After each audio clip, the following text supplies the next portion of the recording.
Hey there, fellow health enthusiasts, and welcome back to KenkoVibe, your daily dose of health insights. I'm Ethan Reed, and I'm so glad you could join us for today's deep dive.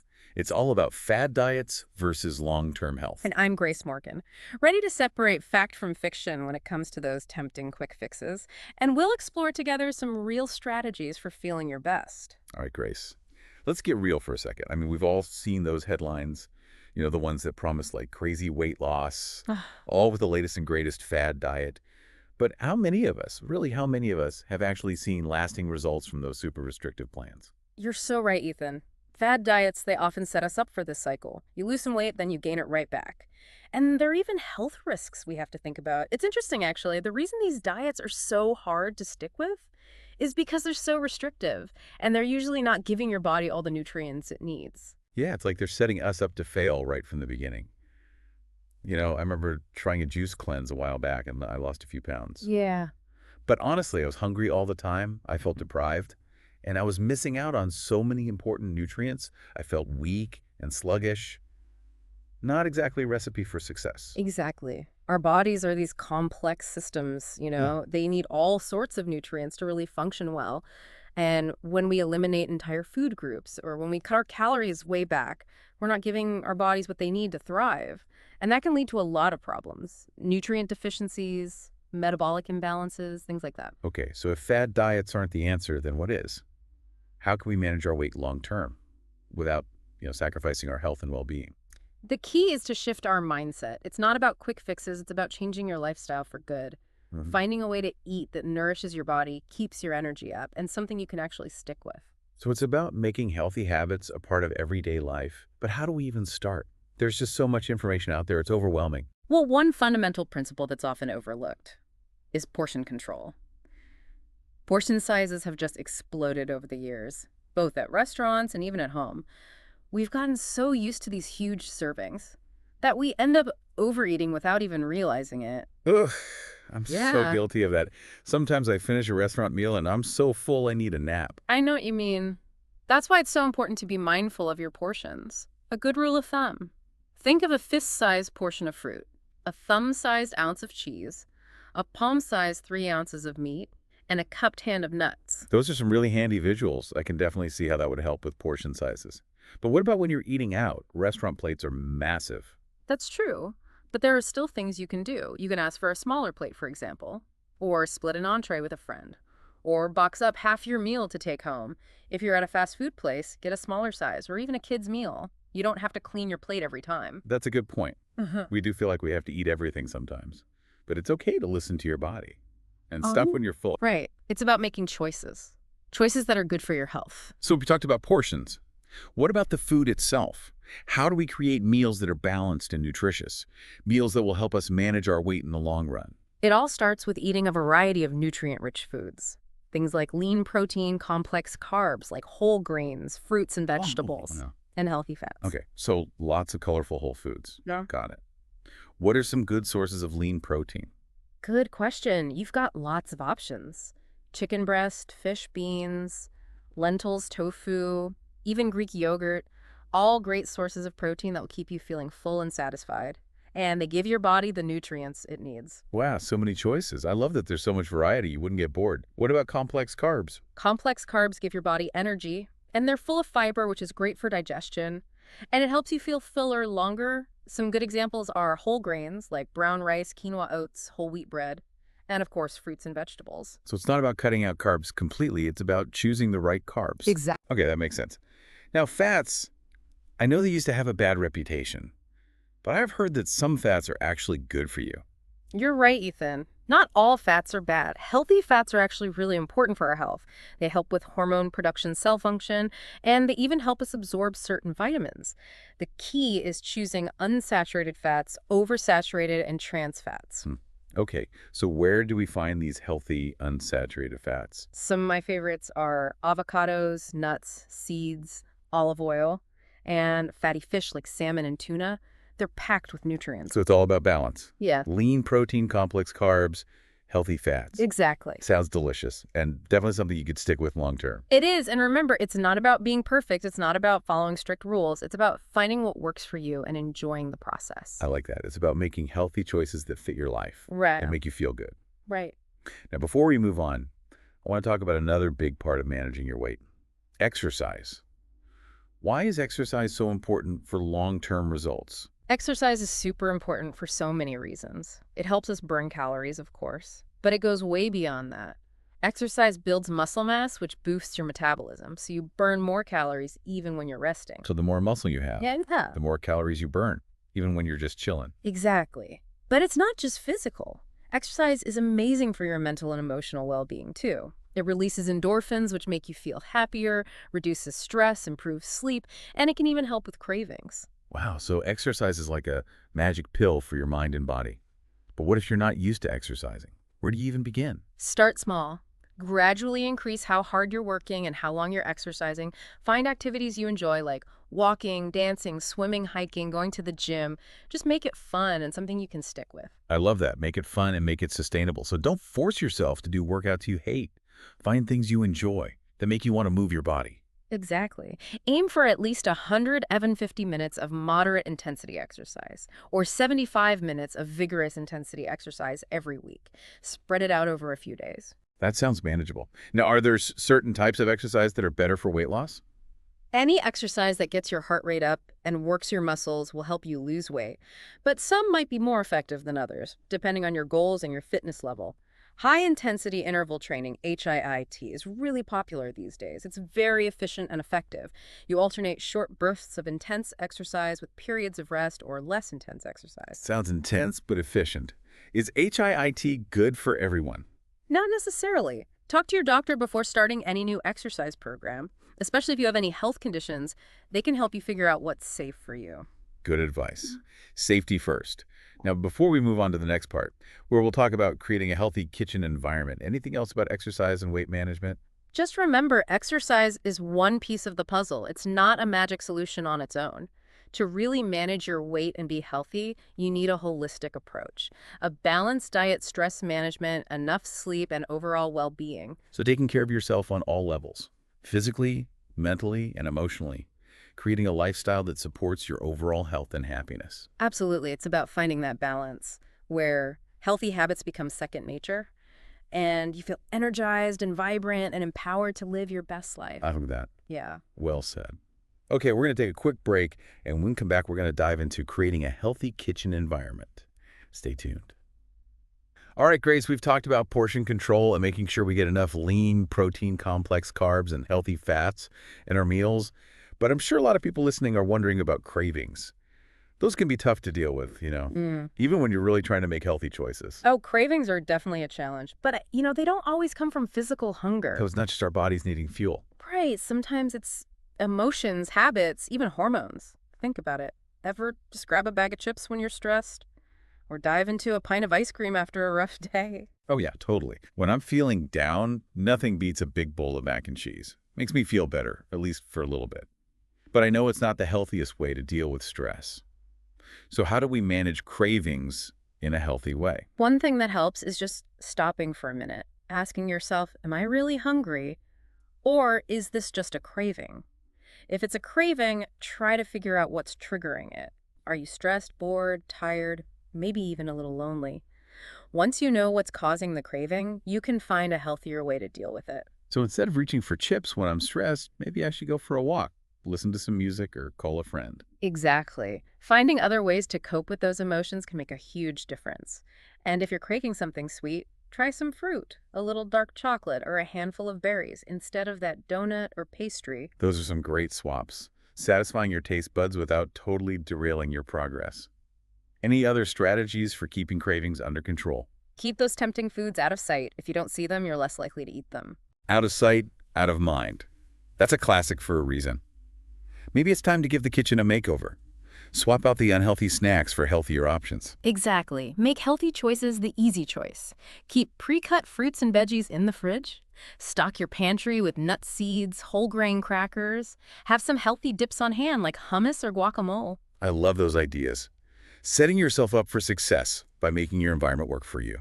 Now, going back to something we touched on earlier, the importance of understanding nutrients and how they play a role in our overall health and well-being. Can we go a little deeper into that, Greg? Absolutely. When we just focus on cutting calories or eliminating food groups, we miss the bigger picture, all those nutrients working together to keep our bodies running smoothly.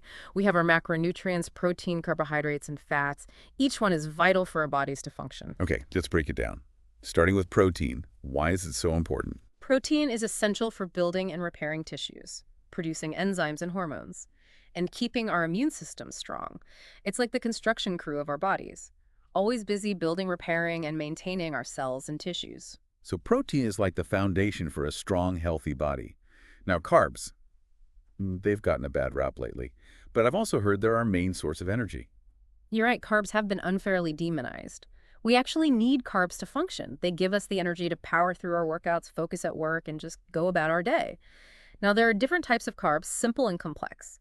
Simple carbs are found in sugary drinks, processed snacks, and white bread. They're digested quickly and can cause spikes and crashes in blood sugar, leaving you feeling sluggish and craving more sugar. Complex carbs, on the other hand, are found in whole grains, fruits, vegetables, and legumes. They provide sustained energy and are full of fiber, which helps with digestion and keeps you feeling full longer. So it's about choosing complex carbs over simple carbs. Okay, that makes sense. Now, fats. For a long time, fats were considered the enemy, but I've learned that some fats are actually essential. You're right, not all fats are bad. We need fats for our bodies to work properly. They play a role in hormone production, cell function, insulation, and they help us absorb certain vitamins. Like with carbs, the key is choosing the right types of fats. Unsaturated fats found in avocados, nuts, seeds, olive oil, and fatty fish are considered good fats.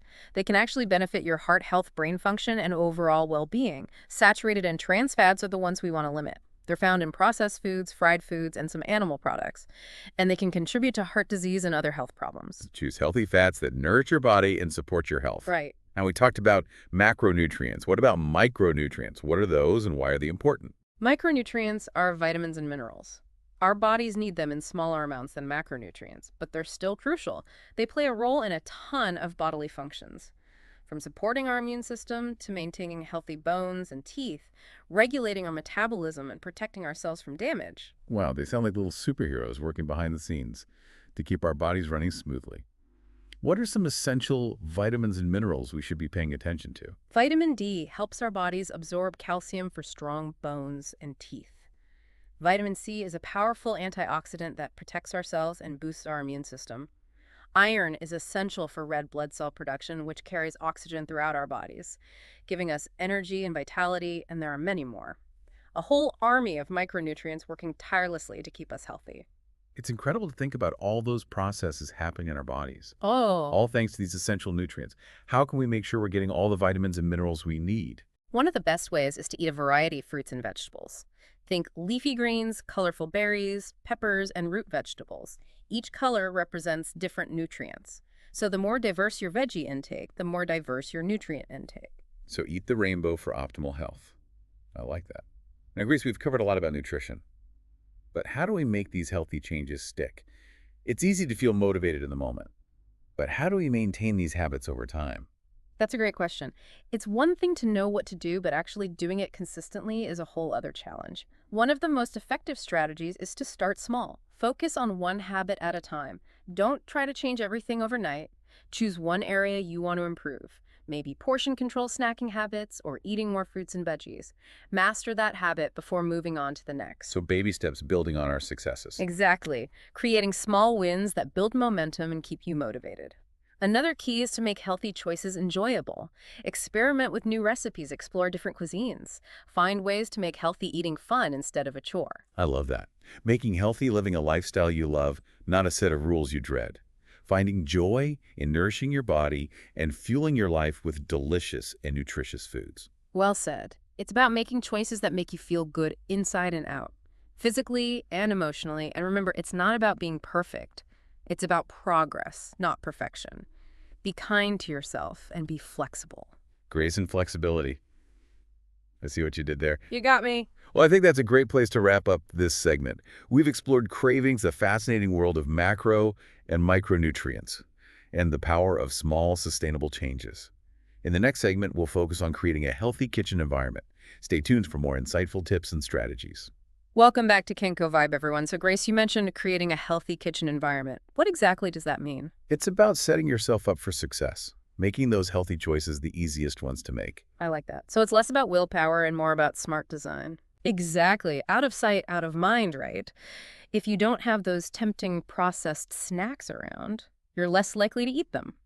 So first things first, get rid of those unhealthy foods, the ones that always seem to sabotage your efforts. I love it. Kitchen cleanse time. What's next? Now you restock, but this time with healthy and delicious options. Think lots of colorful fruits and vegetables, keep them front and center in the fridge, maybe even pre-cut them so they're ready to grab and go. So make it easy, make it convenient. Right. And don't forget about your pantry. Stock up on wholesome staples. Nut seeds, whole grains, beans, lentils, those are the building blocks for nutritious meals. Got it. So it's a fridge and pantry makeover. Exactly. Anything else we can do to make our kitchen a healthy haven? Definitely. Organization is key. Get some clear containers to store your healthy snacks so you can see them and they look appealing. You could even designate certain shelves or drawers for healthy options. I like that. Visual cues to remind yourself to make healthy choices. Exactly. And here's another tip. Invest in good quality cookware and kitchen tools. Having the right equipment can make cooking at home so much more enjoyable. It's true. A good knife makes all the difference when you're prepping vegetables. Right. And a few versatile pots and pans can really open up your culinary possibilities. Speaking of cooking at home, Up. don't forget about meal prepping. Meal prepping has been a lifesaver for me. A little bit of planning up front saves so much time and stress during the week. Absolutely. Having healthy meals and snacks ready to go means you're not scrambling for something to eat when you're tired and hungry. Exactly. No more last-minute takeout orders. Yeah. Because I've got a delicious, healthy meal waiting for me in the fridge. That's the goal. So portion control, mindful food choices, a well-stocked kitchen. These are all great strategies. But they also seem to connect to a bigger idea, something you called mindful eating. Mindful eating is all about paying attention to your food and your eating experience without judgment. It's about slowing down, savoring each bite, and really tuning into your body's signals. So it's the opposite of just mindlessly scarfing down food while you're watching TV or scrolling through your phone. Exactly. When you eat mindlessly, you often end up overeating because you're not really present with your food or your body. Mindful eating helps you reconnect with those internal signals and make more conscious choices about what and how much you eat. That makes sense. So how do we practice mindful eating? First, create a calm and inviting space to eat. Turn off the TV, put away your phone, sit down at the table, focus on the food in front of you. Take a few deep breaths before you start to center yourself and be present. So no more eating dinner in front of the TV. It's best to avoid that if you can. It's hard to pay attention to your food and your body's signals when you're distracted. Okay, I get it. What else can we do to become more mindful eaters? Really take the time to appreciate your food. Notice the colors, the textures, the aromas. Take small bites, chew slowly, and savor every mouthful. Pay attention to the flavors and how the food feels in your mouth. So it's like engaging all your senses in the experience of eating. Yes, and doing this can actually make you enjoy your meal more and help you feel more satisfied with less food because you're fully present and really experiencing each bite. I like that. Quality over quantity. All right. Now, you mentioned tuning into our body's hunger and fullness cues. One of the most important parts of mindful eating is learning to tell the difference between physical hunger and emotional or habitual eating. Ask yourself, am I really hungry? Or am I eating because I'm bored, stressed, or just because it's time to eat? And pay attention to your fullness cues. Eat until you're comfortably satisfied, not stuffed.